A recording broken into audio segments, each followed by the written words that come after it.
Topik berikutnya adalah analisa kapasitan langsam secara umum. Nanti kita akan lihat bagaimana jika efek radiasi itu dilibatkan. Oke, jadi perpindahan panas radiasi juga bisa terjadi secara bersamaan dengan perpindahan panas konveksi. Anda bisa lihat skemanya di bagian bawah. Sistemnya sama, di sini misalnya suatu dinding datar, terus ada suplai panas dari sebelah kiri dalam bentuk Q double dot S ini, terus ada generasi panas di dalam, terus ada suku energi yang melambangkan perubahan energi dalam dari sistem tersebut. Terus kalau Anda perhatikan di bagian sebelah kanan, itu benda ini terekspos ke suatu media di mana kondisi termalnya diketahui. Jadi ada theta hingga, ada koefisien konveksi, sehingga ada perpindahan panas secara konveksi. Terus di bagian lebih luar lagi ada yang namanya surrounding, lingkungan sekitar. Dia mempunyai temperatur TSUR ini ya. Nah, di sini akan ada perpindahan panas secara radiasi pula ini. Q.red ini antara permukaan dari benda yang sebelah kanan dengan surroundingnya ini. Ya. Oke, kalau kita formulasikan laju kesetimbangan energinya secara umum, Anda akan mendapatkan persamaan 5.14. Nah, di sebelah kanan ini adalah suku yang melambangkan perubahan energi di dalam sistemnya. Rho kali V kali C ya, kali dt per dt kecil. Dt kecilnya waktu ya. Rho kali V, V-nya V besar di volume. Kalau kita kalikan dengan rho kan massa. Jadi itu sebenarnya dari mcp delta T. Tapi karena dalam bentuk laju, kita mempunyai suku dt di bawahnya. Dia dibalance dengan semua bentuk energi yang terjadi dalam sistem. Ya, kalau kita mulai dari suku pertama sebelah kiri itu ada Q S double dot kali AS kali H, itu melambangkan laju energi dari permukaan sebelah kiri. Terus ditambah EG, ini energi yang dibangkitkan di dalam sistem ya, jika ada ya. Terus dikurangi laju energi yang keluar dari sistem dalam bentuk konveksi, terus ada radiasi. Dia terjadi pada permukaan yang sama sehingga luasnya ya sama ya, untuk laju konveksi dan laju konduksi ya, permukaan di mana laju panas itu terjadi, AS ya, permukaan di sebelah kanan. Nah, dari bab 1 kita sudah diperkenalkan bagaimana bentuk dari persamaan radiasi. Terus persamaan konveksinya tentunya kita sangat familiar ya. Oke, kalau Q-ratnya kita ganti dengan ini ya. Epsilon, terus eta, terus dikalikan dengan T pangkat 4 dikurangi T SUR pangkat 4. Itu formula untuk radiasi, terus konveksinya ya H kali delta T. Maka kita akan dapatkan persamaan 5.15. Nah, persamaan 5.15 inilah yang harus kita selesaikan ya untuk kasus di mana benda itu terekspos ke media, terus di bagian luarnya dia juga dilingkupi oleh suatu lingkungan sehingga akan ada radiasi. Nah, persamaan 5.15 ini non-linear ya. Artinya ada suku temperatur di dalam diferensialnya pun juga ada temperatur di suku yang bukan diferensial. Dia orde pertama ya. Ini persamaan diferensial orde pertama karena dt per dt kecilnya dalam bentuk turunan pertama. Terus dia non homogen. Artinya ada suku yang tidak mengandung variabel independen. Ya, di sini variabel independennya kan, ada suku yang tidak mengandung variabel dependen.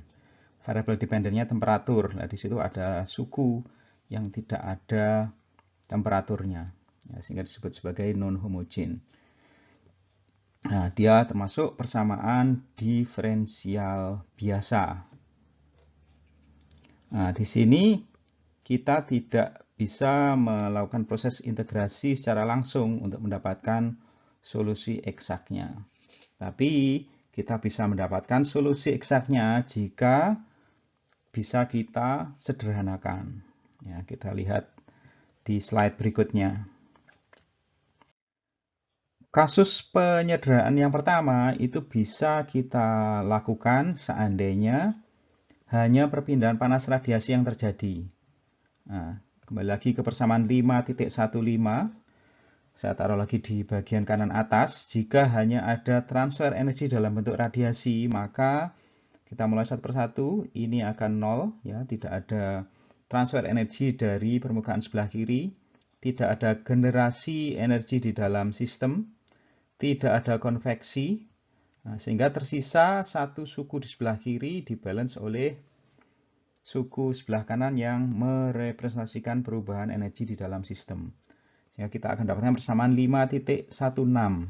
Ya. Nah, persamaan 5.16 ini bisa kita selesaikan dengan metode separasi variabel. Ya, kalau kita pisahkan variabelnya, misalnya di sebelah kiri kita mempunyai variabel waktu, sebelah kanannya mempunyai variabel temperatur, terus kita integralkan, nanti kita akan dapatkan persamaan 5.17 ini.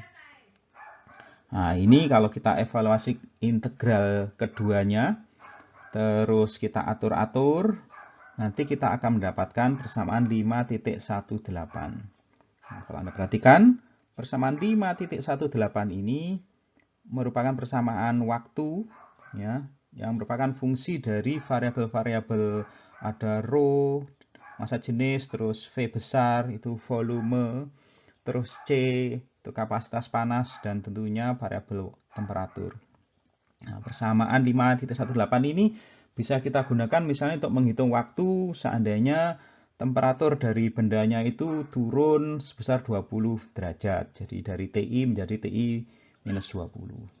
Tapi kita tidak bisa gunakan untuk misalnya menentukan temperatur dari benda seandainya dia terekspos ke lingkungan selama 1 menit. Ya, tidak bisa. Kecuali kalau Anda gunakan metode iterasi. Ya. Nah, untuk kasus di mana TSUR-nya sama dengan 0, ya, ini misalnya untuk kasus benda itu terekspos ke ruang angkasa yang jauh ke dalam, ya, sehingga temperatur lingkungannya 0, maka dari persamaan 5.17 itu bisa kita turunkan mendapatkan persamaan 5.19. Nah, jadi kita bisa tentukan waktunya, ya. Kalau sekali lagi benda itu terekspos ke deep space, ya, ruang angkasa yang jauh dari bumi sehingga temperaturnya 0. Ya, 0 mutlak, ya, 0 Kelvin. Kasus penyederhanaan yang kedua itu bisa kita dapatkan seandainya radiasinya yang diabaikan, ya. Kembali lagi ke persamaan 5.15, suku radiasinya ini 0, sementara suku yang lainnya tetap ada. Jadi kita mempunyai QS, perpindahan panas dari sisi kiri, terus ada EG, generasi panas di dalam sistemnya, terus ada konveksi, dibalance oleh perubahan energi di dalam sistem. Nah, kalau kita abaikan radiasinya, maka nanti persamaan 5.15 ini menjadi persamaan diferensial yang tetap homogen, linier, dan orde pertama. Ya, jadi linier. Untuk menyelesaikan persamaan 5.15 ini bisa kita perkenalkan variabel theta yang merupakan perbedaan temperatur saat waktu T dengan temperatur dari media yang berkontak langsung dengan sistem. Nah, dθ per dt kecil itu sama dengan dt besar, T temperatur, dibagi dengan dt kecil waktu. Nah, kalau kita masukkan theta ini ke persamaan 5.15, nanti kita akan dapatkan persamaan 5.20. d theta per dt kecil ditambah a kali theta minus b sama dengan 0. Nah, a-nya ini, terus b-nya juga diketahui di sini. Oke.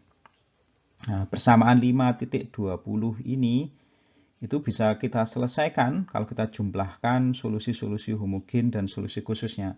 Tapi kita gunakan pendekatan alternatif ya. Di sini tujuannya adalah untuk menghilangkan suku non homogennya. Ya, untuk menghilangkan suku B-nya ini, ya, kita masih punya suku yang tidak ada variabel theta-nya. Kita hilangkan. Nah, di sini kita perkenalkan misalnya theta tanda petik tunggal, ya. Itu bahasa Inggrisnya theta prime, ya. Itu sama dengan theta dikurangi B dibagi A persamaan 5.21. Nah, kalau kita substitusikan ini ke persamaan 5.20, kita akan dapatkan persamaan 5.22. Nah, persamaan 5.22 ini sudah homogen dia, karena kita tidak mempunyai suku yang bebas dari theta prime ini. Ya. Oke, kita pisahkan variabelnya, terus kita integrasikan dari waktu 0 sampai waktu T, ya. Artinya theta prime-nya dari theta I sampai theta prime, maka nanti kita akan dapatkan persamaan 5.23. Ya, persamaan 5.23 ini hasil dari separasi variabel terus kita integralkan. Terus kalau kita substitusikan nilai dari theta prime dan nilai dari theta-nya, kita akan dapatkan persamaan 5.24. Ya, 5.24, terus kita sederhanakan lagi, kita mendapatkan persamaan 5.25. Ya, persamaan 5.25 ini adalah persamaan akhir untuk kasus jika radiasinya diabaikan. Nah, kalau Anda perhatikan persamaan 5.25 ini, kalau B-nya itu sama dengan 0, ya, alias tidak ada perpindahan panas dari permukaan sebelah kiri, tidak ada EG, maka dia akan sama dengan persamaan 5.6. Nah, persamaan 5.6 ini persamaan yang kita peroleh dari metode kapasitan langsam di awal-awal, ya. Jika benda itu hanya mempunyai laju perpindahan panas konveksi dengan media yang berkontak langsung. Kasus yang ketiga adalah jika hanya ada konveksi, tetapi koefisien konveksinya tidak konstan. Di sini koefisien konveksinya bisa berfungsi dari temperatur. Kasus ini misalnya konveksi bebas, nanti akan kita pelajari di bab 9. Terus pendidian, itu di bab selanjutnya juga. H dari kasus-kasus itu merupakan fungsi dari perbedaan temperatur antara objek dan fluida atau media yang berkontak dengan objek tersebut. Nah, misalnya kita tuliskan bahwa persamaan konveksinya mengikuti persamaan 5.26 ini. Jadi H sama dengan C kali T minus theta hingga pangkat N. Ya, N-nya ini konstanta, terus C-nya juga. Ya. Kemudian dari persamaan 5.15 yang saya taruh di pojok kanan atas ini, maka bisa kita tuliskan lagi menjadi persamaan 5.27. Sekali lagi tidak ada QS, ininya 0, terus EG-nya 0, terus radiasinya juga 0, sehingga bisa kita sederhanakan menjadi persamaan 5.27. Hanya di sini hanya itu kita ganti dengan persamaan 5.26. Nah, nanti Kita bisa selesaikan ini dengan menggunakan bantuan theta ya. Theta-nya itu sama dengan T minus theta hingga, terus kita tahu D theta per dt kecil waktu itu sama dengan dt besar per dt kecil. Nah, nanti kalau kita gunakan metode yang sama dengan sebelumnya, jadi variabelnya kita pisahkan, yang temperaturnya misalnya di kiri, yang waktunya sebelah kanan, terus kita integralkan, nanti kita akan dapatkan persamaan 5,28. Nah, Anda bisa buktikan kalau hanya itu konstan, artinya di sini misalnya n-nya sama dengan 0, nanti dia akan kembali seperti persamaan 5,6 ya, persamaan 5,6. Oke. Sekarang mari kita lihat contoh berikut ini, contoh soal 5,2. Di sini kita mempunyai termokopel, terus kondisi konveksinya sama dengan contoh 5,1. Anda bisa lihat di slide sebelumnya ya, di part 1 dari bab 5 ini. Statement dari soalnya saya taruh di bagian bawah ini ya. Tapi sekarang kita mempertimbangkan adanya radiasi antara termokopel dengan dinding dari duct atau pipa. Pipanya ini di mana kita mempunyai aliran gas ya. Temperatur dari dinding pipanya 400 derajat Celcius, terus emisivitasnya untuk radiasi 0,9. Pertanyaannya adalah temperatur pada kondisi steady state. Kemudian juga tentukan waktu yang diperlukan sehingga temperatur dari junction termokopelnya itu naik dari kondisi awalnya 25 derajat Celcius ke temperatur sebesar 1 derajat Celcius dari kondisi steady state-nya. Ya. Oke, mari kita lihat solusi dari contoh soal 5.2 ini. Jadi diketahui sifat termofisik, berikut juga diameter dari termokopelnya yang digunakan untuk mengukur temperatur dari aliran gas di dalam pipa. Ya. Skemanya ada di bawah ini. Pertanyaannya adalah temperatur pada kondisi steady state, terus waktu yang diperlukan dari termokopel sehingga temperaturnya itu mencapai temperatur steady state. Ya, tetapi ini kalau misalnya steady state-nya 200 derajat Celcius misalnya ya. Nah, ini waktu yang diperlukan untuk mencapai temperatur 199 derajat Celcius. Jadi 1 derajat dari temperatur steady state-nya.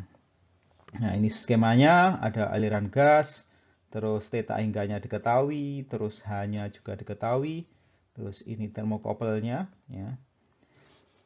Terus ini junction-nya ya, biasanya ada dua sambungan ini untuk termokopel. TI-nya 25 derajat Celcius, diameter dari termokopelnya diketahui, massa jenis C, emisivitas juga diketahui, terus dinding dari pipanya mempunyai temperatur 400 derajat Celcius, terus akan ada radiasi antara termokopel dengan dinding dari pipanya ini. Asumsinya itu sama dengan yang kita gunakan di contoh soal 5.1. Nah, cuma di sini kita tidak bisa mengabaikan radiasi ya. Jadi di sini kita harus mempertimbangkan adanya perpindahan panas secara radiasi. Pertama, untuk kondisi steady state itu kita mempunyai energy balance untuk sistem sambungan termokopelnya bahwa E in sama dengan E out ya, karena steady state jadi tidak ada perubahan energi di dalam sistem ya. Jadi energi yang masuk sama dengan energi yang keluar. Nah, di sini kita mempunyai radiasi ya, radiasi dari termokopel itu yang dibalance dengan perpindahan panas secara konveksi ya dari termokopelnya itu ke gas, sehingga kita mempunyai ini radiasi ya, dibalance dengan perpindahan panas konveksi. Oke, radiasinya antara termokopel dengan dinding pipa, sedangkan konveksinya antara termokouple dengan gasnya. Ya. Oke, di sini nanti kalau kita masukkan angka-angkanya, Anda akan mendapatkan temperatur steady state-nya itu 218,7 derajat Celcius. Oke, sekarang kita ke pertanyaan yang kedua, yaitu waktu yang diperlukan untuk termokouple mencapai temperatur ini 1 derajat dari 218,7 itu. Nah, di sini kasusnya tentunya adalah kasus transient, ya, kasus transient, sehingga kita masukkan atau kita formulasikan energy balance-nya di sini bahwa E in minus E out itu sama dengan energi dari sistemnya, ya, energi yang terkandung di dalam sistem. Terus temperatur awalnya diketahui 25 derajat Celcius. Ya, sehingga kita bisa gunakan persamaan 5.15, ya.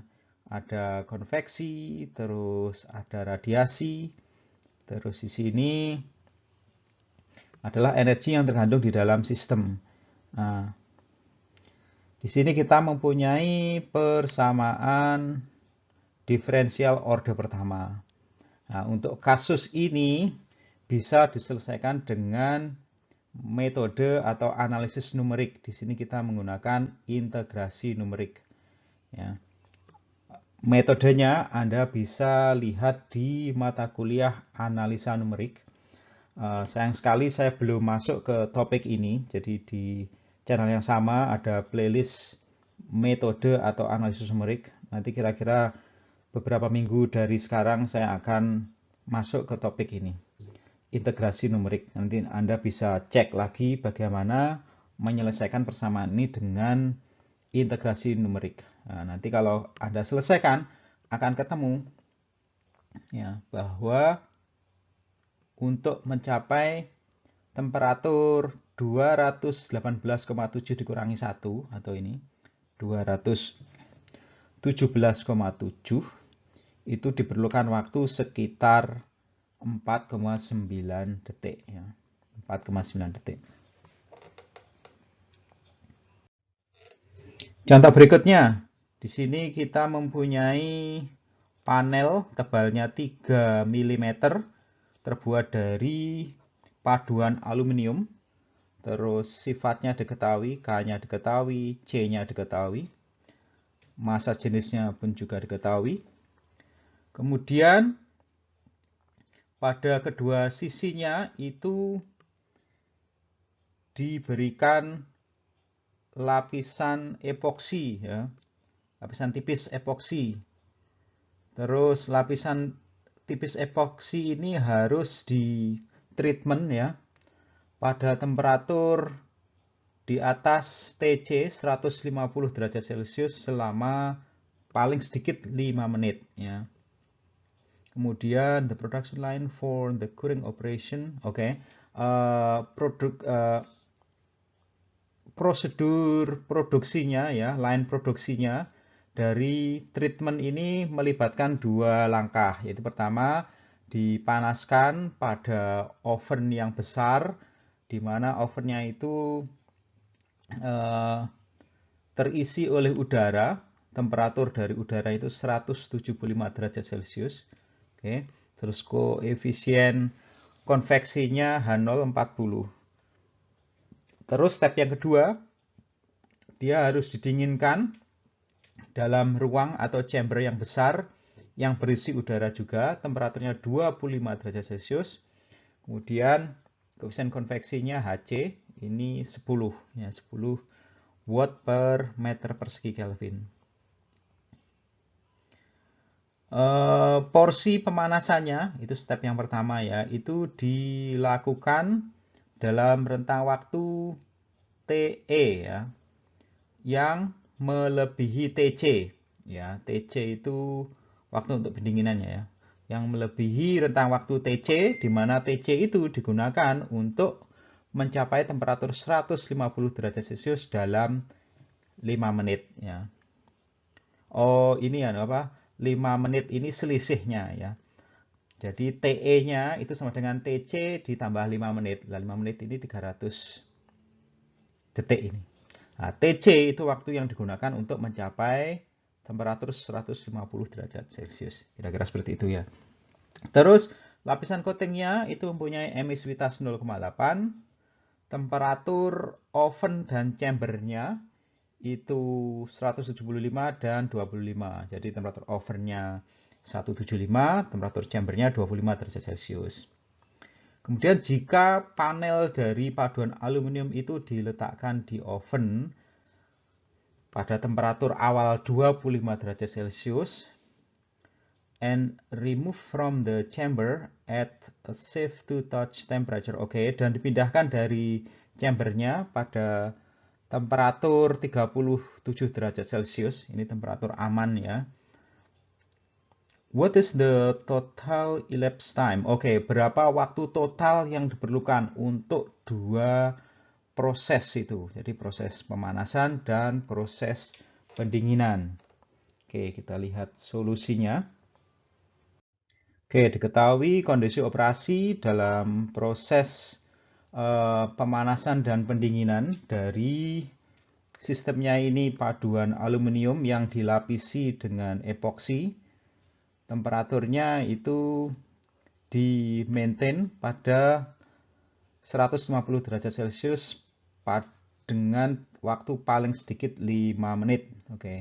Pertanyaannya adalah T totalnya. T totalnya itu adalah TE untuk pemanasan dan TC untuk pendinginan. Jadi T totalnya itu TE plus TC. Skemanya ditunjukkan di sini. Yang sebelah kiri adalah untuk pemanasan, yaitu pemanasannya selama TE. Nah, di sini kita mempunyai paduan aluminium. Ya, paduan aluminium saya arsir biru ini ya. Ini objeknya dilapisi epoksi. Epoksinya ini mempunyai emisivitas 0,8. Terus di sini di dalam pemanas ini temperatur udaranya 175 derajat Celcius. Terus hanya diketahui juga hanya tadi saya lihat hanya 40 ya. Kemudian setelah selesai dipanaskan dia didinginkan di dalam chamber yang berisi udara temperaturnya 25 derajat Celcius. Oke. Ini berikut sistemnya juga. Asumsinya bahwa temperatur dari panelnya uniform seragam ya, jadi tidak ada gradien temperatur di dalam panel aluminium ini. Terus tahanan thermal dari epoksinya diabaikan ya, jadi lapisannya tipis sekali, kita abaikan tahanan thermalnya, terus sifatnya konstan. Langkah pertama untuk mengetahui apakah kita bisa menggunakan metode kapasitan langsam adalah menghitung bilangan biot untuk kedua proses. Ya, pertama adalah proses pemanasan, kemudian proses pendinginan. H0-nya untuk pemanasan diketahui, Hc-nya untuk pendinginan juga diketahui, L-nya dimensi dari lempengan aluminium juga diketahui, K-nya juga diketahui. Kita dapatkan ini dua bilangan biot ini. Bilangan biotnya kecil sekali sehingga kita bisa menggunakan asumsi pendekatan kapasitan langsam. Kemudian yang kedua adalah kita juga bisa cek apakah radiasi dengan lingkungan sekitarnya itu harus dipertimbangkan atau tidak. Di sini kita bisa hitung koefisien radiasi. Ya, Anda lihat di bab 1 persamaan 1.9 itu ada persamaan untuk mendapatkan koefisien radiasi ya. Ini persamaannya. Nah, kalau Anda masukkan angka-angkanya, TC ada TSUR itu surrounding temperatur dari dinding pipa akan ketemu 15 ya. Kita akan dapatkan nilainya sebesar 15 ya. Dari sini karena koefisien dari radiasinya itu nilainya tidak terlalu beda jauh dari koefisien konveksinya, maka kita harus pertimbangkan laju pendinginan panas secara radiasi. Tapi kalau dia kecil sekali, maka bisa kita abaikan. Tujuannya itu. Oke, jadi kita harus mempertimbangkan perpindahan panas secara radiasi. Nah, nanti bentuk persamaan 5.15-nya itu akan menjadi persamaan seperti ini. Di sebelah kirinya itu ada konveksi, terus radiasi, dibalance oleh perubahan energi di dalam sistemnya. Sayang sekali di sini kita harus menyelesaikannya dengan metode numerik ya.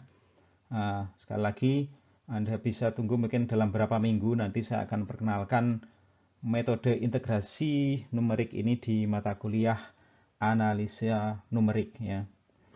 Nanti akan ketemu bahwa waktu total yang diperlukan itu sebesar ini, 989 detik.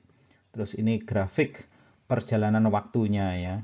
Jadi ada pemanasan, terus pendinginan. Kalau Anda mempunyai buku yang original ya dari buku referensi ini, bukunya itu dilengkapi dengan satu keping CD ya. Nah, di dalam CD-nya itu nanti ada software untuk menyelesaikan persamaan ini dengan metode integrasi numerik. Nah, oke. Topik berikutnya adalah efek-efek ruang atau special effects. Di sini nanti kita tidak bisa lagi menggunakan asumsi metode kapasitan langsam. Jadi kalau misalnya bilangan Biotnya itu tidak kecil, maka gradien temperatur di dalam medium itu tidak bisa lagi diabaikan. Nah, kita sebetulnya sudah mendapatkan persamaan untuk konduksi secara lengkap itu di bab 2. Ya, Anda bisa cek lagi. Saya tunjukkan lagi di slide ini. Jadi untuk persamaan 2.19 ini adalah untuk konduksi di dalam suatu misalnya persegi 4 ya, ruang persegi 4. Di sini kita mempunyai konduksi 3 dimensi ya. Di sini ada X, ada Y, ada Z. Terus ini untuk transiennya. Jadi komplit ini. Terus ada Q ini untuk generasi panas. Kemudian persamaan 2.26 ini misalnya untuk silinder. Ya, sama, ini juga 3 dimensi. Terus yang terakhir ini adalah untuk koordinat bola. Jadi kalau kita ingin menyelesaikan konduksi secara komplit, ya kita gunakan salah satu dari persamaan ini. Ya. Oke, kita bisa sederhanakan persamaan-persamaan tadi untuk kasus-kasus tertentu. Misalnya kalau untuk kasus satu dimensi, terus tidak ada generasi panas dan K-nya konstan, persamaan 2.19 yang untuk dinding datar ya, ini bisa kita sederhanakan menjadi persamaan 5.29 ya. Karena satu dimensi misalnya hanya arah X, jadi ininya 0, ini 0, terus tidak ada generasi panas. Oke. Terus K-nya konstan sehingga K-nya itu bisa keluar ya, keluar dari diferensialnya. Ya, sehingga kita dapatkan persamaan 5.29. Nah, Anda ingat ini alfa, ini adalah difusivitas termal ya. Di sini alfa itu sama dengan K dibagi rho Cp ya. Anda lihat lagi di bab 2 atau bab 3 ya. Nah, di sini untuk mendapatkan solusi dari persamaan 5.29 ini, maka kita perlu tahu kondisi awalnya, initial condition. Jadi pada waktu sama dengan 0 ya. Di sini misalnya kita mempunyai persamaan 5.30 ya, ini untuk merepresentasikan kondisi awal. Jadi saat awal T waktunya 0 itu temperatur dari sistemnya itu TI. Dan perlu juga kondisi batas ya. Batas artinya di bagian paling luar dari sistemnya itu. Nah, di sini kita mempunyai dua kondisi batas. Ya, ini pada kondisi batas saat atau pada posisi X-nya sama dengan 0, itu dt per dx-nya sama dengan 0. Jadi gradien temperaturnya 0. Terus kemudian pada batas yang satunya lagi, sisi yang lainnya, ujung yang lainnya, itu saat pada X sama dengan L, itu di situ kita mempunyai kondisi batas persamaan 5.32, di mana perpindahan panas konduksi pada posisi X sama dengan L itu sama dengan perpindahan panas konveksi dari permukaan itu ke fluida yang berkontak langsung dengannya. Nah, di sini dari persamaan 5.29 sampai 5.32 itu tentu kita tahu bahwa nanti temperaturnya itu merupakan fungsi dari posisi dan fungsi dari waktu. Ya, sekali lagi ini konduksi transien, jadi variabel temperaturnya itu juga fungsi dari waktu. Temperaturnya itu nanti sendiri itu juga fungsi dari parameter yang lainnya, ya, fungsi dari K, fungsi dari alfa, fungsi dari H, ya. Oke.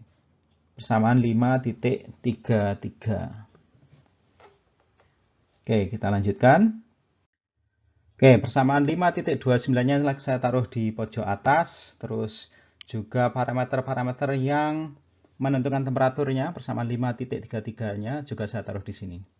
Nah, sekarang kita ubah persamaan 5.29 ini menjadi persamaan tak berdimensi. Tujuannya adalah untuk nanti membantu menyelesaikan persoalan atau menyelesaikan persamaan ini. Nah, parameter tak berdimensi pertama itu adalah yang berhubungan dengan temperatur. Di sini kita mempunyai theta star atau theta bintang. Itu merupakan rasio antara theta dibagi theta i. Theta i-nya ini merupakan perbedaan temperatur maksimum, ya. Theta i-nya itu sama dengan TI minus theta hingga. TI minus theta hingga ini nilainya maksimum, ya, karena T-nya ini nanti nilainya dia di antara TI dan theta hingga. Theta star itu sama dengan theta dibagi theta i. Theta-nya itu T minus theta hingga. Nah, dengan formulasi persamaan 5.34 ini, nanti theta star-nya itu dia berada dalam range antara 0 sampai 1. Parameter tak berdimensi berikutnya berhubungan dengan lokasi atau X. X star itu sama dengan X dibagi L. Jadi nanti X star-nya sendiri juga bernilai antara 0 sampai 1. Kemudian yang terakhir, ini adalah parameter tak berdimensi yang berasosiasi dengan waktu, T star. Itu sama dengan alfa kali T kecil dibagi L kuadrat. Yang mana ini merupakan bilangan Fourier. Ya, T star-nya itu sama dengan bilangan Fourier persamaan 5.36. Kalau ketiga persamaan ini kita substitusikan ke persamaan yang asli, yaitu persamaan 5.29, terus tadi ada persamaan 5.30 untuk kondisi awal, 531 dan 532 untuk kondisi batas. Nanti kita akan mendapatkan persamaan ini. 5.37, 38, dan seterusnya. Di sini nanti kita akan tahu bahwa theta star itu merupakan fungsi dari X star, bilangan Fourier, di mana ini T star, dan bilangan Biot. Nah, persamaan 5.41 ini menyederhanakan persamaan 5.33 ini. Ya, di mana untuk geometri yang sudah ditentukan, maka distribusi temperaturnya itu hanya merupakan fungsi dari 3 variabel ini. Dan variabel ini variabel tak berdimensi. Jadi dia bukan fungsi langsung dari parameter-parameter ini. Ya. Di slide berikutnya nanti kita akan lihat solusi analitis maupun numerik dari persamaan 5.29 ini. Solusi analitis atau solusi eksak dari persamaan 5.37 di persamaannya. Ini sekali lagi konduksi satu dimensi transien. Solusi analitisnya itu tersedia untuk beberapa geometri yang sederhana. Jadi kalau Anda mempunyai buku referensinya, di situ disebutkan beberapa referensi yang memuat solusi analitis dari persamaan 5.37 untuk beberapa geometri. Nah, bentuk solusi dari persamaan ini itu umumnya dalam bentuk seri tak hingga. Nah, kecuali untuk bilangan biot yang sangat kecil sekali, bahwa solusinya itu bisa didekati oleh suku pertama saja. Nanti kita lihat juga di slide berikutnya. Oke, sekarang mari kita lihat solusi analitis dari persamaan 5.37 ini. Pertama untuk geometri dinding datar, ya, dinding datar dengan konveksi. Nah, skema dari dinding datarnya seperti ini, ya. Dinding datarnya ini mempunyai ketebalan 2L, ya, 2L, terus X starnya itu sama dengan X dibagi L, terus di garis tengahnya itu X-nya sama dengan 0, ya. Jadi yang ini garis tengah ini X-nya sama dengan 0. Nah, kalau ketebalan dari dinding ini jauh lebih kecil dibanding dengan dimensi yang lainnya, yaitu dimensi tinggi maupun dimensi lebarnya, maka kita bisa asumsikan bahwa konduksinya ini satu dimensi dalam arah sumbu X, ya, seperti ditunjukkan oleh gambar ini. Nah, di skema ini ditunjukkan pula bahwa di kedua permukaannya, sebelah kiri maupun sebelah kanan, dia berkontak dengan suatu fluida, di mana dia mempunyai temperatur tak hingga dengan koefisien konveksi H. Nah, solusi dari persamaan 5.37, solusi eksaknya itu adalah persamaan 5.42a. Ya, jadi Anda lihat di sana bahwa theta star sama dengan penjumlahan mulai dari n sama dengan 1 sampai tak hingga. Jadi kalau perhatikan nanti dia terdiri atas suku ini mulai n1 sampai tak hingga. Makanya dia disebut sebagai solusi dengan seri tak hingga. Nah, bilangan Fourier-nya diketahui ini. Terus Cn-nya itu dirumuskan mengikuti persamaan 5.42b. Nah, di sini Cn-nya itu merupakan fungsi dari ini apa ya? C, ya. Ini C. Ini salah satu huruf Yunani, ya. Nah, nilai diskrit C yang merupakan nilai eigen itu adalah akar-akar positif dari persamaan transendental. Itu persamaan 5.42c, ya. Nah, nanti 4 akar persamaan dari persamaan transendental persamaan 542C ini tersedia di appendix B3 di buku referensi ini, ya.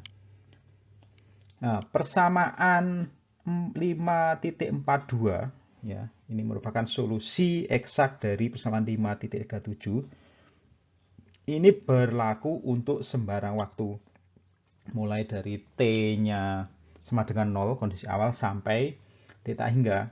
Jadi untuk kondisi bilangan Fourier mulai dari 0 sampai tak hingga.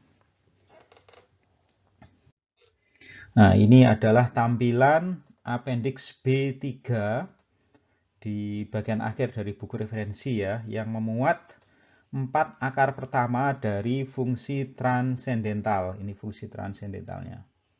Nah, umumnya ujian perpindahan panas itu open book, jadi Anda tidak perlu menghafal rumus-rumusnya, tapi Anda harus tahu kapan menggunakan rumusnya itu, ya. Jadi appendix B3 sekali lagi dia memuat 4 akar positif pertama dari C ini, yang merupakan fungsi dari bilangan Biot, ya. Oke, untuk dinding datar itu ada solusi pendekatannya. Ya, di sini untuk kasus di mana bilangan biotnya itu lebih dari 0,2, persamaan 5.42a, saya terlebih di bagian atas, yang merupakan solusi eksak dari persamaan 5.37, itu dapat didekati dengan suku pertamanya saja. Jadi artinya dia dapat didekati dengan hanya n sama dengan 1. Nah, nanti Anda akan dapatkan persamaan 5.43a. Nah, di mana kita juga bisa sederhanakan 5.43a ini menjadi 5.43b. Ya, di sini theta 0 star itu sama dengan T0 minus T tak hingga dibagi TI minus T tak hingga.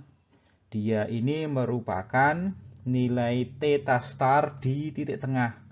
Ya, jadi tadi di skemanya tadi itu di tengah-tengah dari dinding datarnya tadi. Ya, jadi saat X starnya sama dengan 0. Nah, theta 0 starnya itu diformulasikan oleh persamaan 5.44. Ya.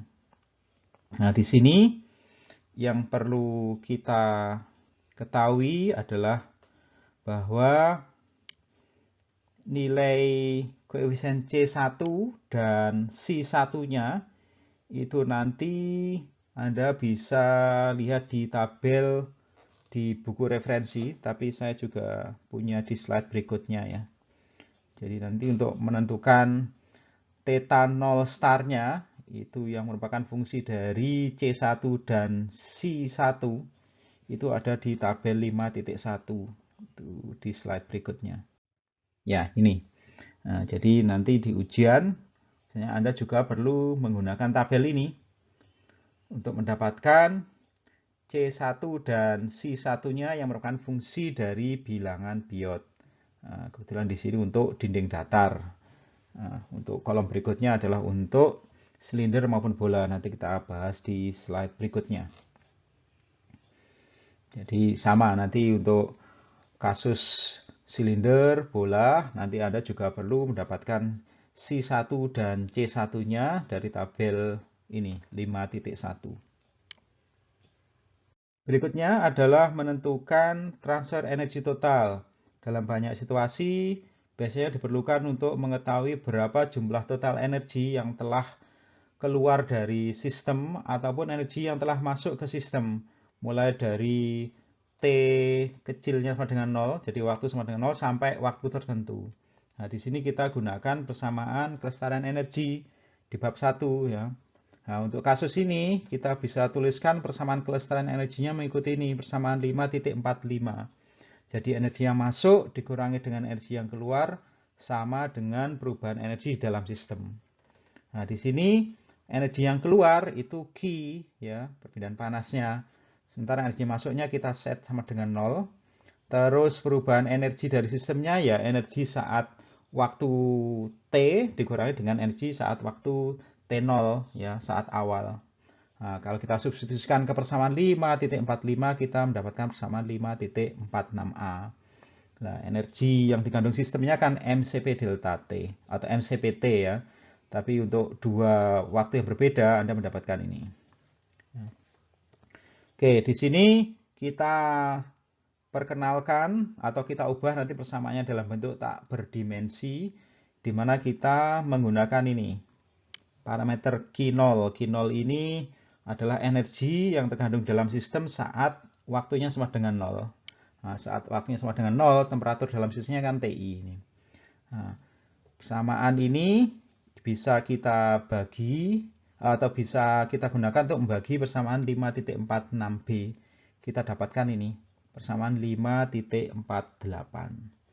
Nah, kalau Anda lihat di sini bahwa Q dibagi Q0, ini fungsi dari theta star. Nah, theta starnya kita ganti dengan persamaan yang kita dapatkan dari slide sebelumnya. Ya, misalnya untuk metode pendekatan, kita dapatkan persamaan 5.43b di slide sebelumnya. Persamaannya satu lagi di bagian bawah ini. Ya. Kalau theta star di persamaan 5.48 ini Anda ganti dengan theta star dari persamaan 5.43b, Anda akan mendapatkan persamaan 5.49. Nah, Anda lihat di sini bahwa Q dibagi Q0-nya itu sama dengan 1 dikurangi sinus C1 dibagi C1 kali theta 0 star. Berikutnya adalah solusi eksak untuk silinder. Ya, slide sebelumnya adalah untuk dinding datar. Sekarang untuk silinder. Skema dari silindernya itu ada di ini sebelah kanan atas ini. Jadi kalau panjang silindernya itu jauh lebih besar dibanding dengan radius dari silindernya, kita bisa asumsikan bahwa perpindahan panasnya satu dimensi dalam arah radial. Nah, di bagian luar dari permukaan silindernya itu dia berkontak dengan fluida. Ketahui T-nya theta hingga, terus koefisien konveksinya H. Oke, solusi eksaknya itu tersedia, yakni persamaan 5.50A. Ya, jadi theta star itu sama dengan penjumlahan mulai dari N sama dengan 1 sampai tak hingga Cn kali eksponen dan seterusnya itu. FO-nya itu bilangan Fourier, Cn-nya itu diformulasikan mengikuti persamaan 5.50B. Nah, di sini Cn-nya itu fungsi dari J1, terus ada Cn-nya. Nah, Cn-nya itu nilai diskrit, ya. Itu adalah akar-akar positif dari persamaan transendental persamaan 5.50C. Nah, di sini dia fungsi dari bilangan Biot, ya. Bilangan Biotnya diformulasikan oleh ini, H kali R0 dibagi K. Nah, J1 dan J2 itu adalah fungsi Bessel jenis pertama. Nilainya itu bisa diperoleh dengan bantuan appendix B4, ya, itu di bagian akhir dari buku referensi. Nanti Anda bisa mendapatkan J1 dan J0-nya. Nah, persamaan 5.50 ini solusi eksak dari persamaan 5.37 untuk kasus silinder. Dia berlaku untuk sembarang waktu, mulai dari T0 sampai T tak hingga. Artinya bilangan Fourier-nya pun mulai dari 0 sampai tak hingga. Nah, ini tampilan dari appendix B4 yang memuat nilai J1 dan J0-nya yang merupakan fungsi Bessel jenis pertama. Ya, di sini J0 dan J1 itu fungsi dari X, ya. Ini. Berikutnya adalah solusi eksak untuk sistem bola, ya. Untuk sistem bola. Nah, di sini skemanya sama, ya, untuk sistem bolanya sama dengan untuk kasus silinder, ya. Di sini perpindahan panasnya satu dimensi dalam arah radial. Solusi eksaknya itu adalah ini persamaan 5.51A. Nah, kalau Anda perhatikan dia mirip-mirip dengan solusi yang sebelumnya, ya. Dia juga dalam bentuk seri tak hingga. Jadi mulai dari N sama dengan 1 sampai N tak hingga, Cn, eksponen, dan seterusnya. Ini bilangan Fourier-nya, ini nilai Cn-nya, terus Cn-nya itu adalah akar positif dari persamaan ini 5.51C.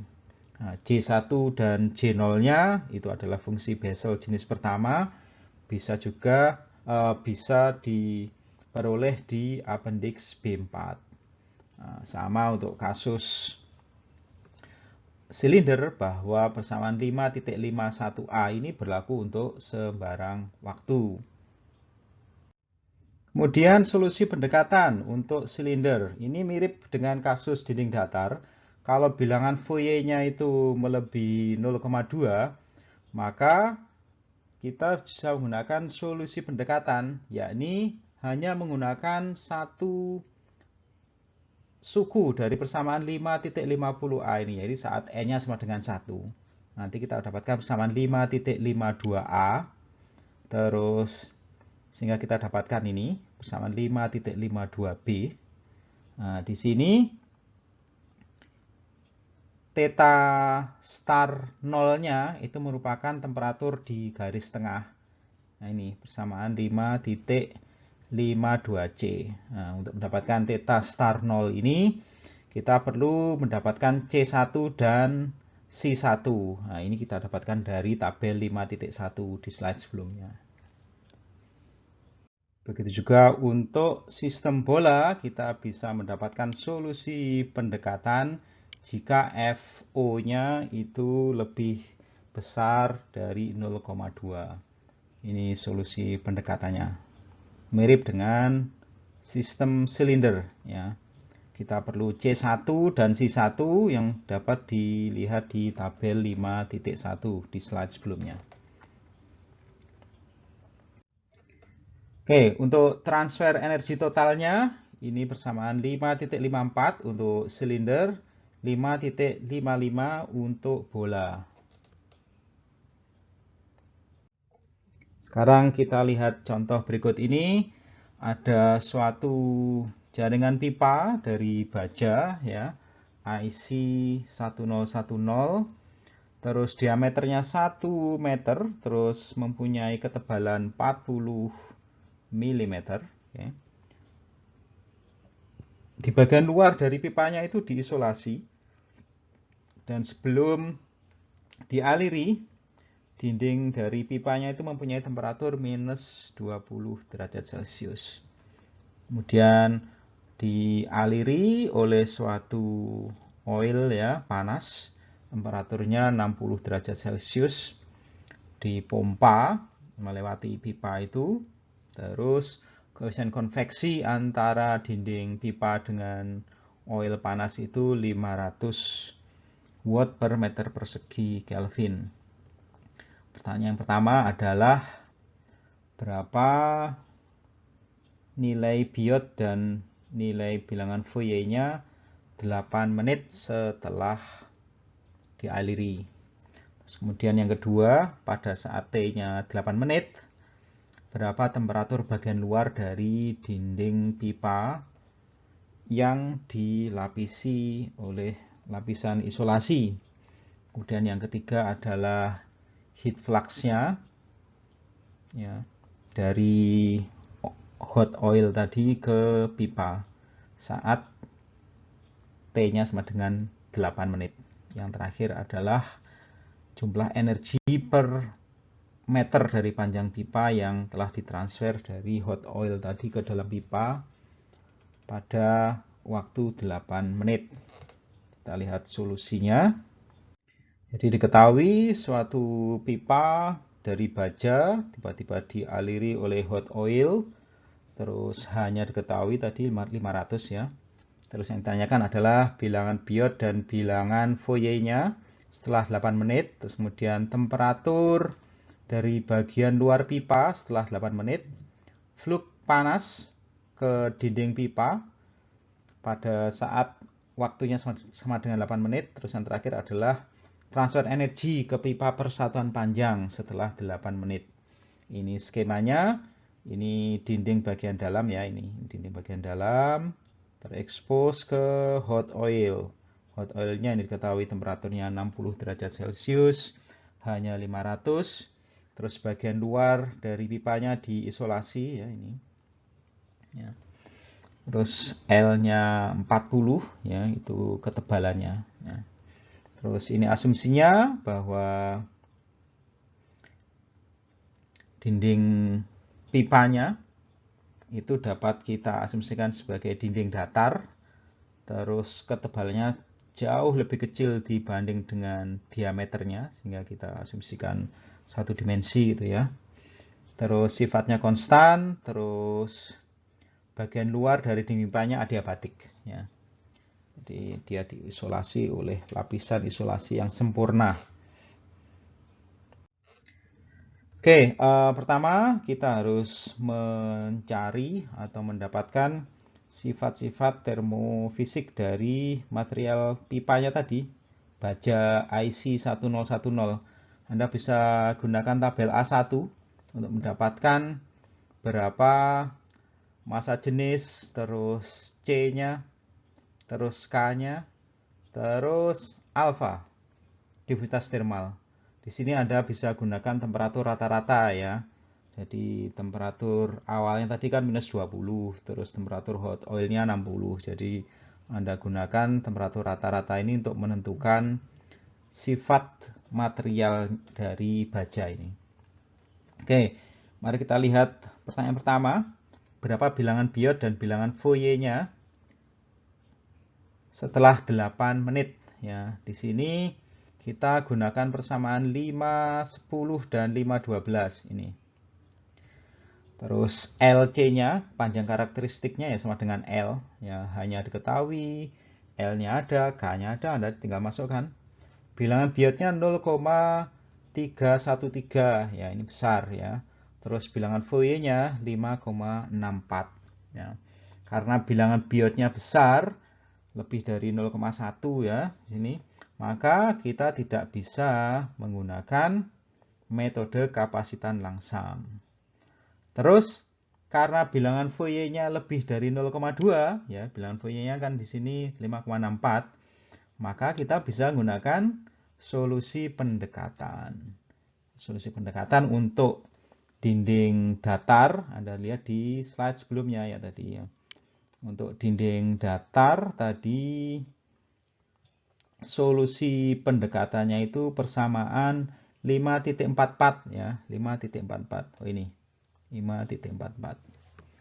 Nah, bilangan biotnya ada C1 dan C1-nya Anda gunakan tabel 5.1 yang nilainya berdasarkan dengan bilangan biot ini. Untuk bilangan biot 0,313, Anda akan mendapatkan C1 dan C1-nya besar ini. Dari tabel 5.1. Terus bilangan Fourier-nya kan sudah ketemu tadi di pertanyaan pertama 5,64. Maka Anda akan mendapatkan theta 0 star-nya itu sebesar 0,214. Jadi setelah 8 menit ya, temperatur bagian luar dari pipanya itu bisa kita hitung ini. Setelah ketemu theta 0 star-nya, Anda akan mendapatkan bahwa temperatur bagian luarnya itu sama dengan 42,9 derajat Celcius. Oke. Pertanyaan ketiga adalah flux panas ke dalam permukaan atau dinding bagian dalam dari pipa. Bagian dalam dari pipa itu pada posisi X sama dengan L. Nah, perpindahan panasnya ke dinding bagian dalam itu dari hot oil-nya tadi mengikuti rumus ini. Ini rumus pendinginan dari hukum Newton. Jadi flux panasnya adalah H kali delta T. Delta T-nya ya perbedaan temperatur antara temperatur hot oil dengan temperatur dinding pipa bagian dalam. Nah, di sini kita perlu menentukan berapa temperatur dinding pipa bagian dalam. Kita gunakan rumusan tadi persamaan 5.43b untuk menentukan berapa temperaturnya. Nah, tadi untuk persamaan 5.43b, terus di sini karena dia di bagian dalam, X-nya sama dengan L, sehingga X star-nya sama dengan 1. Kita mempunyai persamaan ini. Terus C1-nya Anda dapatkan dari tabel 5.1. Nanti Anda akan mendapatkan bahwa temperatur di bagian dinding dalam itu 45,2 derajat Celcius. Terus Anda masukkan ke persamaan ini, akan ketemu ini flux panasnya. Minus 7.400 watt per meter persegi. Minus karena dia ada panas masuk ke sistem.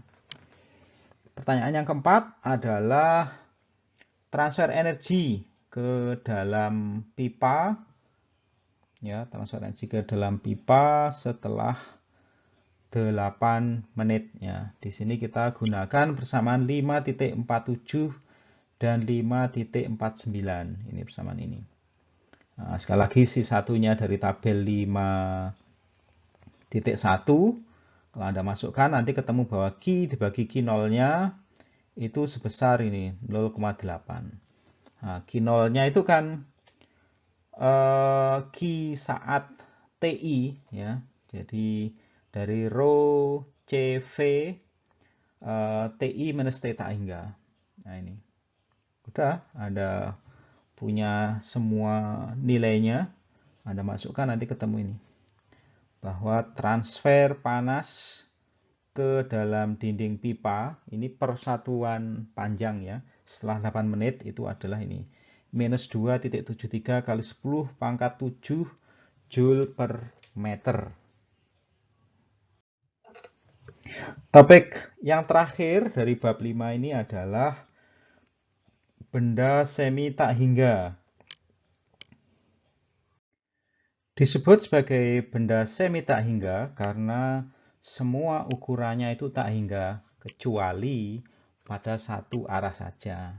Nah, di sini solusi analitisnya tersedia untuk benda semi infinite ini. dan dia ditentukan oleh satu permukaan saja. Ya. Ini adalah contoh-contoh kasus distribusi temperatur transient untuk benda semi tak hingga. Ada 3 kasus atau 3 case ini.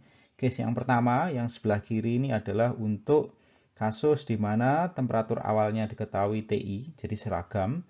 Terus di bagian kiri dari permukaannya itu, dia temperaturnya tiba-tiba diubah menjadi TS. Kasus yang kedua, ini temperatur awalnya diketahui TI, terus di bagian kiri, di permukaan kiri ini tiba-tiba dia dikenai fluk panas, Q0 tanda petik. Ini ya. Case yang terakhir, itu temperatur awalnya TI, terus di sebelah kirinya, Anda lihat ini dia berkontak dengan suatu fluida yang mempunyai T tak hingga dan koefisien konveksi H. Nah, untuk kasus dinding datar tebal 2L, ini bisa kita anggap sebagai benda semi tak hingga untuk kasus atau untuk kondisi bilangan Fourier-nya kurang dari 0,2. Nah, sebetulnya kita mempunyai solusi eksak di bab sebelumnya, di sub sebelumnya. Jadi tadi kan ketika kita membahas kasus dinding datar kan ada solusi eksak dan solusi pendekatan. Solusi pendekatannya adalah saat bilangan Fourier-nya lebih dari 0,2. Tapi kalau bilangan Fourier-nya kurang dari 0,2, mau nggak mau kita harus menggunakan solusi eksak. Hanya tadi kan Anda tak lihat bahwa untuk solusi eksak dia terdiri atas seri dengan jumlah tak hingga.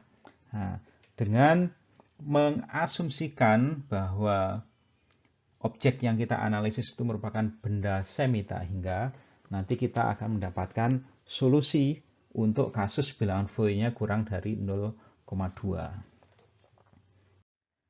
Untuk kasus benda semi tak hingga atau semi-infinite ini, itu nanti bisa kita gunakan misalnya untuk menentukan laju perpindahan panas di dekat permukaan bumi. Atau juga bisa untuk mengetahui respon transient dari dinding lantai. Ya, untuk kasus yang kedua, dinding lantai ini, kita bisa gunakan metode pendekatan. Syaratnya bahwa bagian dalam dari lantai itu tidak terpengaruh oleh kondisi luar dari lantai. Nah, ini bisa terjadi kalau waktunya tidak terlalu jauh dari waktu awal, karena semakin lama maka bagian dalam dari lantai pun bisa terpengaruh oleh kondisi permukaan luar dari lantai. Nah, karena waktunya tidak boleh terlalu jauh dari waktu awal, bisa jadi bilangan Fourier-nya kurang dari 0,2 dan sehingga kita harus menggunakan solusi eksak. Nah, solusi eksaknya tadi kan terdiri atas seri tak hingga. Nah, makanya di sini kalau kita bisa asumsikan sebagai benda semi tak hingga, maka nanti kita tidak harus menggunakan solusi dengan seri tak hingga tadi. Nah, solusinya ada di bab ini sekarang. Ya. Oke, kita mempunyai persamaan 5.29. Ya. Ini cikal bakal persamaannya. Terus untuk benda semi tak hingga ini mempunyai kondisi batas awalnya, ini kondisi awal itu mempunyai temperatur TI, ya. Terus kondisi batasnya ini bahwa untuk X mendekati tak hingga itu temperaturnya juga TI. Ya. Sekali lagi untuk di kasus lantai itu kalau dia semakin ke dalam itu temperaturnya tidak akan terpengaruh oleh temperatur dari permukaannya. Nah, bentuk semi-infinite ini bentuk tertutupnya nanti tersedia untuk 3 kasus ini, ya rumusannya.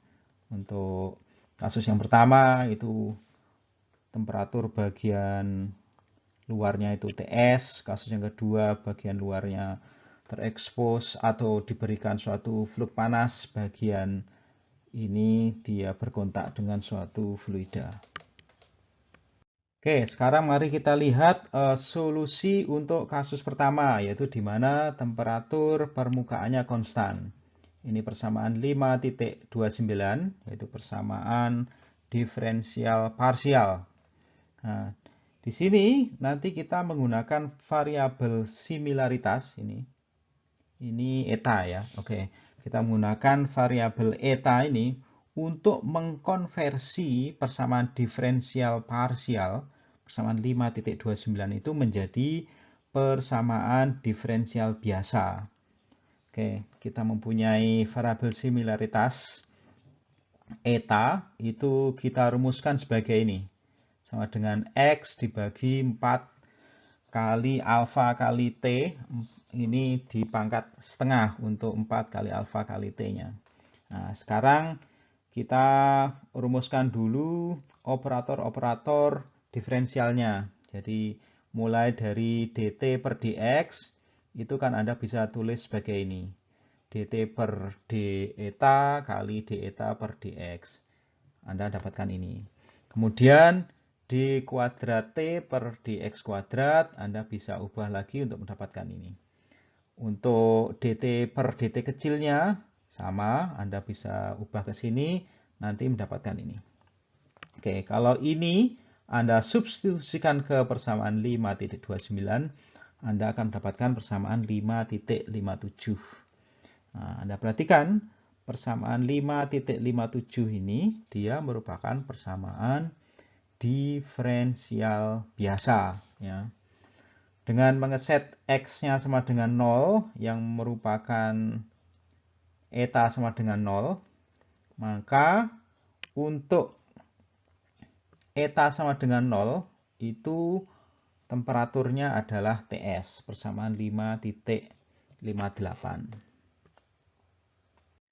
Persamaan 5.57-nya saya taruh lagi di bagian atas ini. Oke, kemudian untuk kondisi X menuju tak hingga, juga T sama dengan 0, itu maka kita akan mendapatkan eta itu akan menuju tak hingga. Ini artinya bahwa kondisi awal, ini dilambangkan oleh T sama dengan 0, dan kondisi batas dilambangkan oleh X menuju tak hingga, itu dapat digabung menjadi satu, oke, di mana untuk kasus eta menuju tak hingga, itu temperaturnya sama dengan TI, persamaan 5.59. Sehingga di sini kita mempunyai bentuk transformasi persamaan 5.57 dan kondisi awal dan kondisi batas yang digabung menjadi 5.59. Kalau Anda perhatikan, ini dia bebas dari variabel X dan T. Maka dapat kita katakan bahwa variabel eta itu merupakan variabel similaritas. Di sini temperatur itu adalah fungsi unik dari variabel similaritas ini. Oke, sekarang mari kita pecahkan persamaan 5.57 ini. Oke, di sini kita gunakan metode pemisahan variabel. Jadi kita pisahkan variabelnya antara T dengan eta-nya.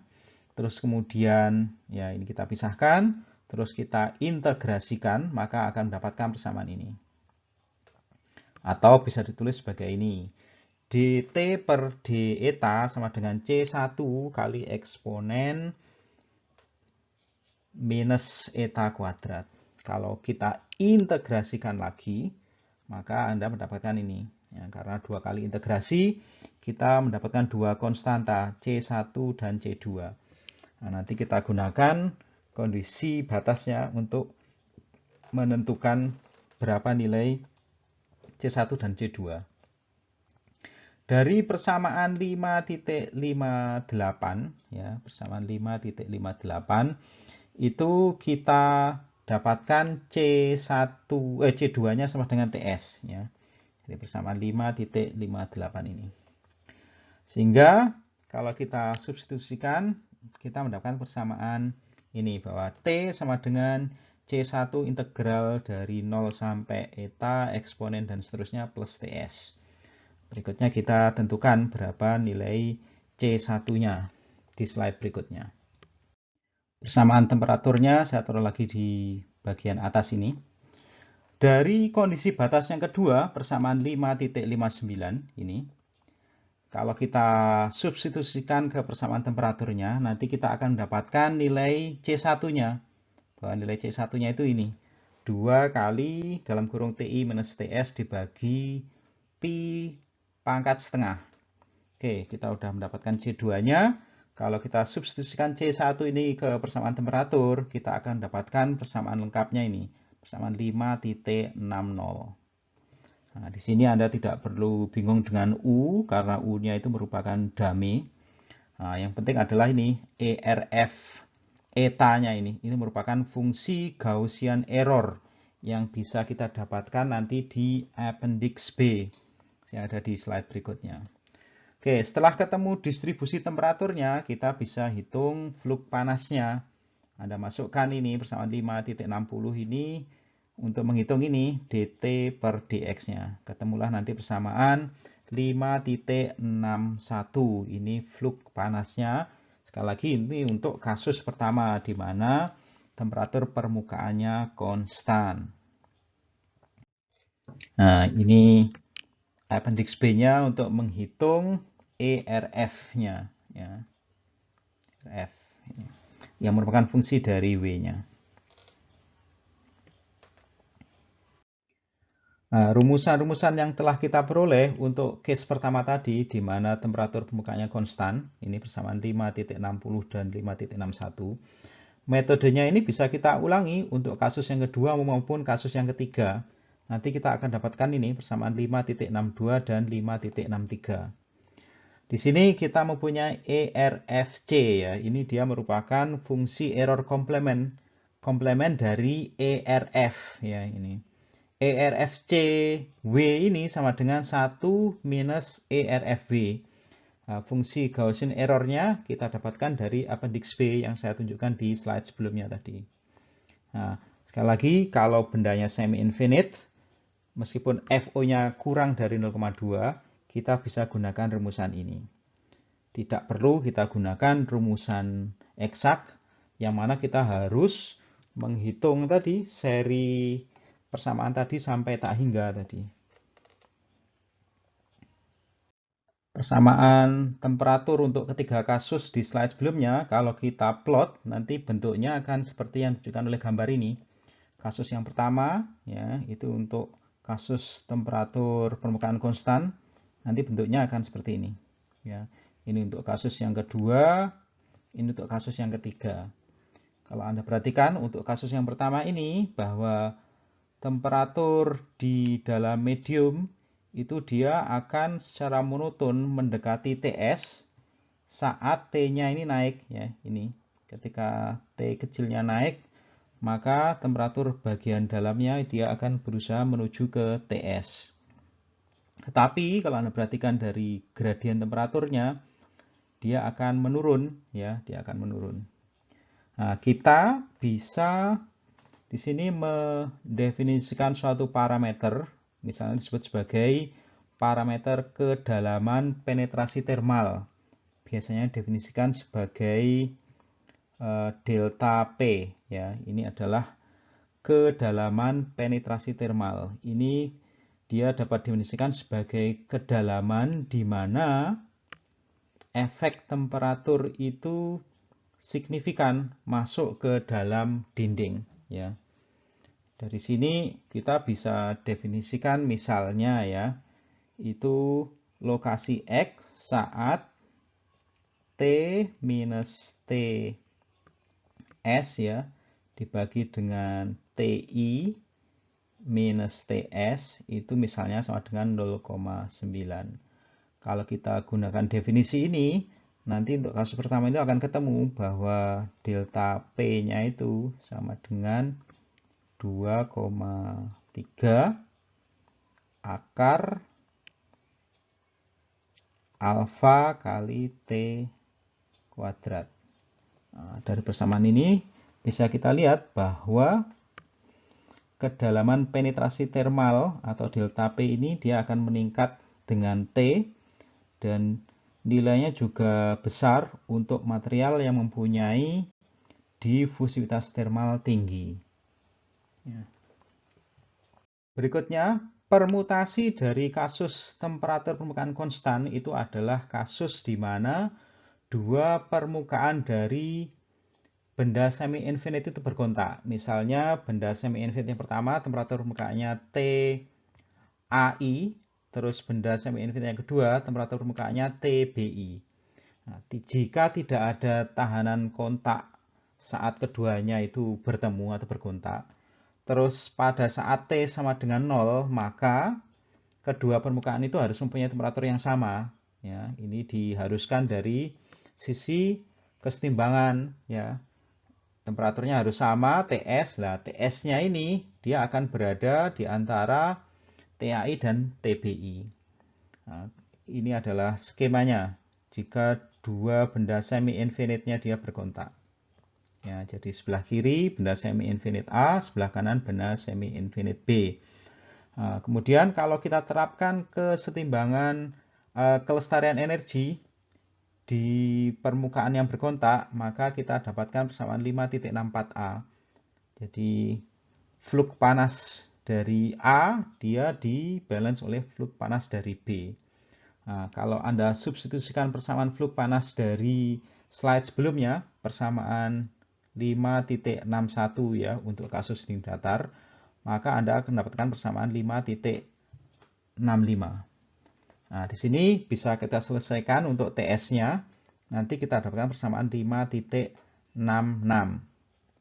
Nah, suku K kali Rho kali C pangkat setengah ini bisa disebut sebagai M misalnya. Ini dia merupakan faktor pemberat yang akan menentukan apakah TS-nya nanti dia akan dekat ke TAI atau lebih dekat ke TBI. Ya. M-nya itu nanti ya bisa kan ada dua nanti. M untuk A dan M untuk B. Dia akan dekat ke TAI kalau MA-nya lebih besar dibanding MB dan sebaliknya. Mari kita lihat contoh berikut ini. Pada suatu kondisi yang panas dan cerah gitu ya. Temperatur dari konkrit, ini misalnya lantai ya, lantai yang mengitari kolam renang itu 55 derajat Celcius. Kemudian seorang perenang itu berjalan menuju ke kolam renang, tentunya dia akan melewati lantai tersebut. Terus di sini the sole of the swimmer, oh ini ya bagian kulit kaki yang paling bawah gitu ya. Dia kering, terus dia diasumsikan sebagai suatu sistem yang mempunyai ketebalan ini 3 mm. Terus diketahui juga K-nya ini 0,3. Terus misalnya ada dua jenis lantai di sini. Pertama dia di sini dari sandstone, dari batuan. Terus yang kedua dia material yang lebih ringan ini ya. Terus diketahui Rho-nya, terus CP dan K-nya. Terus di sini kita bisa asumsikan bahwa massa jenis dan C dari kulit kaki bagian bawah itu dia sama dengan sifat dari air ya. Terus temperatur awal dari kulit kaki bagian bawah itu 30 derajat Celcius. Terus kemudian berapa temperatur dari kulit kaki bagian bawah dari perenang itu setelah 1 detik dia ini berkontak dengan lantai tadi. Lantainya tadi panas kan 55 derajat Celcius. Mari kita lihat solusi dari soal ini. Oke, diketahui di sini temperatur dari lantainya, terus temperatur awal dari kulit kaki, berikut juga dengan ketebalan dari kulit kakinya. Terus yang ditanyakan adalah temperatur dari kulit kaki setelah dia berkontak dengan lantai yang mengitari kolam renang. Ini skemanya, jadi ini kakinya, terus ini adalah lantai, terus kakinya dia diasumsikan mempunyai kulit dengan ketebalan 3 mm. Oke, temperatur awal dari kulit kakinya 37 derajat Celcius, sementara temperatur dari lantainya 55 derajat Celcius. Lumayan panas ya. Terus ini asumsinya, jadi kondisi satu dimensi dalam arah X, ini arah X-nya. Terus sifat termalnya konstan dan uniform, terus kita juga bisa mengabaikan tahanan thermal kontak antara kulit kaki dengan lantai. Oke, kemudian kita tentukan sifat thermalnya untuk lantai jenis yang pertama, itu mix concrete ya. kita gunakan tabel A3, temperaturnya 300 Kelvin. Kita dapatkan rho, K, dan C-nya ini seperti ditunjukkan di slide ini. Kemudian tadi sifat termal dari kulit kakinya dapat dekati dengan sifat termal dari air. Kita dapatkan sifat dari airnya dari tabel A6. Untuk temperatur ini 310 Kelvin. Nanti akan ketemu ini rho dan C untuk kulit kaki. Oke, tentunya ini adalah kasus benda semi tak hingga. Kita bisa gunakan rumusnya langsung. Tadi dari rumus yang terakhir tadi rumus 5.66 ya. Tapi sebelum kita menuju ke rumus tadi, kita bisa hitung ya berapa kedalaman penetrasi termalnya dari masing-masing benda ini. Kita mulai misalnya untuk lantai jenis yang kedua tadi ya, dari material yang lebih ringan. Kalau kita hitung penetrasi termalnya itu dengan rumus ini, tadi di slide sebelumnya saya sudah tunjukkan, maka akan ketemu bahwa kedalaman penetrasi termal setelah 1 detik itu adalah sekitar 1,06 mm. Oke, dengan cara yang sama kita bisa hitung kedalaman penetrasi termal untuk jenis lantai yang pertama, yang dari mix concrete tadi ya. Nanti akan ketemu ini 1,91 mm. Nilainya kecil sehingga kita bisa asumsikan bahwa keduanya sebagai benda semi infinite. Kemudian untuk kulit kakinya, kalau kita hitung kedalaman penetrasi termalnya itu sekitar 0,062 mm. Ini dia lebih kecil dibanding dengan LSF-nya yang besar 3 mm tadi. Sehingga kita bisa juga asumsikan bahwa kulit kakinya ini sebagai benda semi-infinite. Ya. Karena semi-infinite, maka kita bisa gunakan persamaan tadi 5.66 jika kedua benda semi-infinite berkontak. Ini akan ketemu bahwa untuk dinding yang dari bahan yang lebih ringan, itu temperatur dari kulit kakinya itu nanti 43,3 derajat Celcius. Sementara kalau kita ulangi lagi untuk lantai yang jenis pertama tadi yang dari mix concrete, nanti ketemu temperaturnya 47,8 derajat Celcius. Dari sini Anda bisa lihat bahwa untuk lantai jenis yang kedua tadi, yang dari bahan ringan tadi, kaki dari berenang tadi merasakan lebih dingin dibanding jika bahannya dari ini mix concrete ini. Demikian kita telah menyelesaikan topik bahasan bab 5 yaitu konduksi transient. Formula-formulanya agak-agak kompleks ya, terutama di topik-topik terakhir. Saya sarankan Anda untuk mereview beberapa kali sampai Anda mengerti rumusan-rumusan tadi berikut interpretasinya. Terima kasih.